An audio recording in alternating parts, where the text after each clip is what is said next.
बच्चू कडू यांचं आंदोलन अखेर मागे घेण्यात आलंय। उदय सामंत यांच्या शिष्टाईला मोठं यश आल्याचं पाहायला मिळतंय।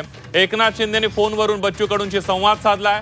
बच्चू कडू यांच्यामुळे शेतकरी कर्जमाफी झाली अशी कबुली उपमुख्यमंत्री एकनाथ शिंदे यांच्याकडून देण्यात आलेली आहे। तर आता दिलेल्या शब्दाला मान देत आंदोलन मागे घेतलंय। मात्र मागण्या मान्य न झाल्यास आंदोलन पुन्हा एकदा करू असा इशारा बच्चू कडू यांनी सरकारला दिला। तिकडे जा भाऊ। भाऊ जय महाराष्ट्र।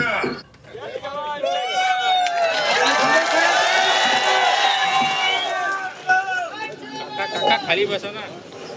बच्चू भाऊंचा विजय असो।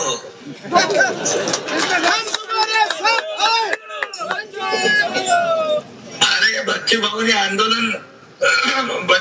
आंदोलन केलं कर्जमाफीचं म्हणून आम्ही मुख्यमंत्री महोदय मी अजितदादा होते त्यावेळी आम्ही बैठक घेतली आणि एक कमिटी केली आणि 30 जून पर्यंत अहवाल आणण्याचा निर्णय घेतला। पण हे मेळघाटसाठी हा पहिला आंदोलन होतं आणि दिलेल्या शब्दाला काही मान द्यावं लागेल।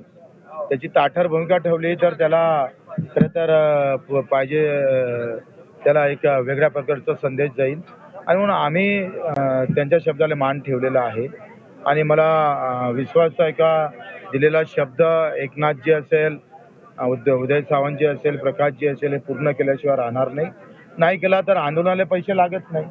250 किलोमीटर पैदल चाललो, पुढच्या ह्याच्यात 500 किलोमीटर चालू, पुन्हा आंदोलन उभं करू।